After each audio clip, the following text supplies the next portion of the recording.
Soldier. In Genghis Khan's army, recruits entered an Arban, a unit of 10 men. Under Yasa, the imperial law, responsibility was collective. Desertion or hidden loot punished all 10, so cohesion came first. Selection favoured stamina, mounted archery and horsemanship. Each warrior kept 3 to 5 remounts, a composite bow, 2 quivers with about 60 arrows, and a spare bowstring, sustaining forced marches of 60 to 80 kilometres. Duties rotated: scouting, flank screens, night pickets, courier runs, and feigned retreats. At Kalka River in 1223, tens executed controlled withdrawals that stretched Rus lines, then snapped into Jaguns, 100-man formations, to help close the encirclement. Arban leader. In Genghis Khan's army, the Arban leader commanded a 10-man Arban. Chosen for steadiness and skill, he enforced the Yasa's collective discipline, kept the roster, checked gear, and managed horse rotation so the 10's 30 to 50 remounts, 3 to 5 per man, stayed fresh. He assigned scouts, flank screens, night pickets, coordinated courier runs, and drilled feigned retreats, holding spacing so withdrawals never became routes. Orders from the Jagun reached him via hand flags, horn or drum, and he relayed them instantly. In the Khwarazm campaign 1219 to 1221, notably Desert Push on Bukhara 1220, tight Arban level control maintained marching tempo and enabled encirclement. Jagun commander. In Genghis Khan's army, the Jagun was a formation of 100 men, built from 10 Arbans and led by a proven commander. He translated orders into spacing, frontage, and timing using hand flags, horn, and drum. His duties included screening the vanguard, probing for weak points, holding pickets, and anchoring feigned retreats so the line bent without breaking. He coordinated messengers, remount rotation, and arrow resupply from nearby pack animals, keeping units march ready. At Samarkand in 1220, Jaguns formed the cordon, intercepting sorties and sealing gates, while Mingans massed for assaults, precision at the 100-man level that made encirclement inevitable. Mingan commander. In Genghis Khan's army, a Mingan was a formation of 1,000 men, built from 10 Jaguns, and led by a battle-tested commander. He turned operational orders into assault columns, blocking lines, or pursuit echelons, coordinating remount herds, arrow carts, and attached engineers for siege tasks.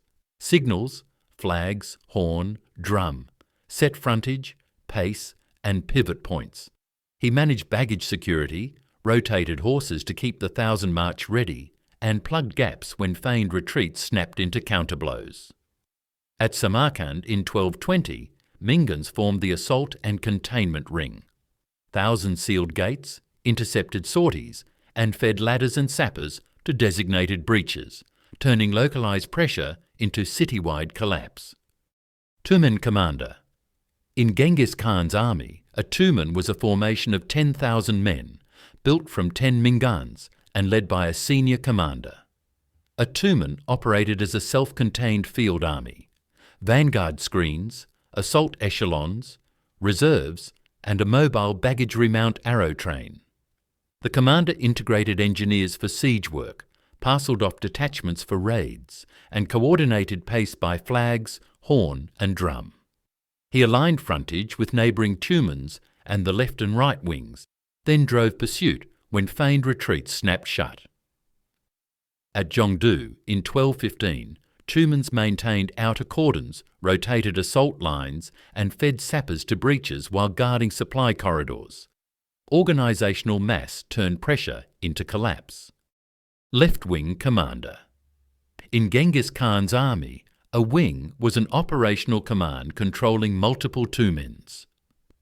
The left-wing commander turned grand orders into march routes, timed envelopments, and gate-sealing cordons, synchronising columns by flags, horn, drum, and yam relay riders. His duties were to hold a flank over long distances, execute double envelopment, block relief forces, and keep the baggage remount train protected while the centre strikes.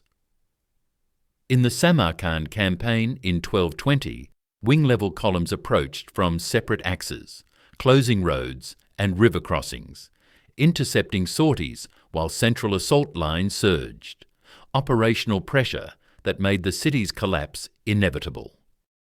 Right-wing commander.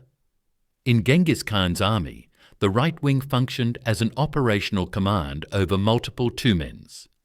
Its commander planned flanking marches, seized rivers and fords, executed counter-envelopment, and opened pursuit corridors. He synchronized columns by flags, horn, drum, plus yam relay riders, deconflicted frontage with the centre and left, safeguarded the baggage remount arrow train, and timed horse rotation so shock arrived fresh. At the Battle of the Indus in 1221, right wing compressed Khwarezmian lines against the river while centre struck, sealing crossings and driving a breakaway to the far bank as pursuit units cleared the shore. Noyan. In Genghis Khan's army, a Noyan, Mongol for lord, used for senior generals, commanded multiple Tumans and entire theatres. He turned the Kagan's intent into axes of advance, set march tempos, and sequence feints, encirclements, sieges, and pursuits. Orders and intelligence moved by the yam relay, scout screens spread over wide fronts, rotating remount herds kept shock fresh. He integrated engineers and siege trains, assigned blocking lines to the wings, and shifted Tumans between columns without dissolving unit identity. Between 1220 and 1223, Subutai and Yebei exemplified this role, leading a long-range reconnaissance in force west of Khwarezm, staging retreats and controlling river crossings that culminated in the theatre-level trap at Kalka River in 1223. Kagan. In Genghis Khan's army, the Kagan, Great Khan, was the supreme office. From 1206 to 1227, that office was held by Genghis Khan. He set strategy, appointed Tuman commanders, and enforced the yasa. Legitimacy came via the Kurultai, the empire's grand assembly of chiefs and princes that confirmed the ruler and major campaigns, while execution ran through his council of princes and Noyans. Orders rode the yam, a relay network of stations with fresh horses that moved commands, reports, and requisitions at speed. Administration sat in the ordo, the royal moving headquarters, where batikchi, scribes, kept census and decimal rolls, interpreters and guides coordinated multi-ethnic units, and jakuchi, judicial officers, upheld the yasa. The keshig, the imperial guard, secured the camp and carried urgent orders. Many guards advanced into staff and field command. Around key leaders gathered nukur, sworn companions whose oath-based loyalty formed trusted retinues and a merit pipeline into command. With these instruments, Genghis Khan divided forces into right, left, and centre. The centre usually remaining under his hand, then recombined them for sieges, encirclements, and pursuit. In the Jin campaign from 1211 to 1215, the wings sealed roads and rivers while the centre maintained pressure. The yams synchronized converging columns. The ordo timed assault rotations and supply corridors, and the keshig stabilized the command post, systemic control that forced Zhongdu to yield.